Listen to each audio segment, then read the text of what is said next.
started getting more involved, something I didn't do in high school, and also getting more acquainted with how university is structured, I found myself getting back into my mojo, and I started feeling very great about myself. However, I realized that there was a lot going on and a lot of things to unpack, because some things started to creep up on me the way they had never done before. So I realized my identity was so attached to these achievements. I loved achieving things, right? I'm motivated by success, or whatever my markers of success are. At this point in time, it was achieving academically and being involved socially on campus. So I really had that desire to perform better, achieve more. But unfortunately, I was working myself out, okay? Not physically, I should have, but mentally and physically, being in so many different places at once, it felt like. So, of course, naturally, burnout was knocking on my door. Okay.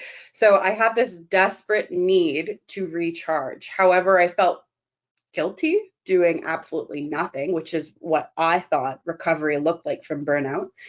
And as I was taking these breaks, I realized my identity felt extremely threatened, because my whole identity was based on achieving things. And when I'm burnt out and taking a rest and not doing anything, I'm not achieving anything. So I got into this crazy cycle. Okay. It was quite the cycle. And I should really mention, when it came to burnout, I really knew I wasn't doing well when my procrastination was at an all-time high. I mean, I liked being involved in, all of these different things, because if I didn't want to do schoolwork, I could work on something for an association, or I was also in a psych lab. I could do some research. I always had something on the go. However, that led me to an extreme feeling of burnout. And if you're interested in any information about procrastination and burnout, check out canadacca.ca. We actually have had 2 events previously on these 2 topics, and there's information online where you can look into that. But yes, procrastination and burnout, definitely there.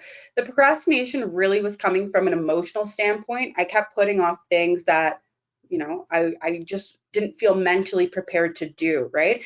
Think about the times that you've procrastinated on doing something you really wanted. You probably can't think of many instances, right? And that's because we don't necessarily procrastinate on things that are going to give us an unpleasant emotional experience. Like if it's a pleasant emotional experience, we're going for it, right?